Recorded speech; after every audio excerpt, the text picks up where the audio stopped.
ನಿಮ್ಗೇನಾದ್ರು ರೈತರ ಮೇಲೆ ಅಭಿಮಾನ ಇದ್ರೆ ಈ ವಿಡಿಯೋನ ಶೇರ್ ಮಾಡಿ. ಇದು ರೈತರಿಗೋಸ್ಕರ ಮಾಡ್ತಿರೋಂತ ವಿಡಿಯೋ ಸರ್. ಎಂಟೈರ್ ಕರ್ನಾಟಕದಲ್ಲೇ ರೈತರಿಗೋಸ್ಕರ ಅತಿ ಕಡಿಮೆ ಬೆಲೆಯಲ್ಲಿ ಟಿವಿ ಕೊಡ್ತಿದ್ದಾರೆ ಅಂದ್ರೆ ಇದೇ ನೋಡಿ ಸರ್, ನ್ಯಾಷನಲ್ ಟೆಲಿಕಾಮ್ ಅಲ್ಲಿ ಮಾತ್ರ.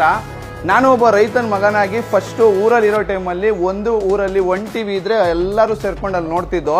ಅವತ್ತೇ ನಾನು ಚಾಲೆಂಜ್ ಮಾಡಿದೆ, ಏನಂದ್ರೆ ನಾನು ಒಂದಿನ ಏನಾದ್ರು ಮುಂದೆ ಒಂದು ಬಿಸ್ನೆಸ್ ಮ್ಯಾನ್ ಆಯ್ದೆ ಅಂದ್ರೆ ಎಲ್ಲರಿಗೂ ರೈತರಿಗೂ ಪ್ರತಿ ರೈತರ ಮನೆಯಲ್ಲೂ ಒಂದು ಟಿವಿ ಇರಬೇಕು ಅನ್ನೋದೇ ನನ್ನ ಆಸೆ ಸರ್. ಅದರಿಂದ ಅತಿ ಕಡಿಮೆ ಬೆಲೆಯಲ್ಲಿ ನಾನು ಟಿವಿನ ಕೊಡ್ತಾ ಇದ್ದೀನಿ ಸರ್. ಖಂಡಿತವಾಗ್ಲೂ ರೈತರಿಗೋಸ್ಕರ ಸ್ಟಾರ್ಟಿಂಗ್ 5,500 ರೂಪಾಯಿಂದ ಟಿವಿ ಕೊಡ್ತಿದ್ದೀನಿ, ಪ್ಲಸ್ 3 ವರ್ಷ ವ್ಯಾರಂಟಿ ಕೊಡ್ತಾ ಇದ್ದೀನಿ. ಅದೇ ತರ 2,000 ರೂಪಾಯಿ ವರ್ತು ಬೆಲೆ ಬಾಳುವ ಗಿಫ್ಟ್ ಕೂಡ ಫ್ರೀ ಆಗಿ ಕೊಡ್ತಾ ಇದ್ದೀನಿ ಸರ್. 32 ಇಂಚಿಂದು ಜಸ್ಟ್ 9,000 ರೂಪಾಯಿಗೆ ಟಿವಿ ಕೊಡ್ತಾ ಇದ್ದೀನಿ. ಅದೇ ತರ 43 ಇಂಚಸ್ ಟಿವಿ ನೋಡ್ತೀರಾ, ನಿಮ್ಗೆ 15,000-18,000 ರೂಪಾಯಿ ಕಡಿಮೆ ಯಾವ ಶೋರೂಮ್ ಅಲ್ಲಿ ಇಲ್ಲ. ಜಸ್ಟ್ ನಾನು 13,000 ರೂಪಾಯಿಂದಾನೇ ಸ್ಟಾರ್ಟಿಂಗ್ ಟಿವಿ ಕೊಡ್ತಾ ಇದ್ದೀನಿ. ಅದೇ ತರ 50 ಇಂಚ್ ಟಿವಿ 25,000 ರೂಪಾಯಿ ಆಗುತ್ತೆ. 55 ಇಂಚ್ ಟಿವಿ ಜಸ್ಟ್ 29,900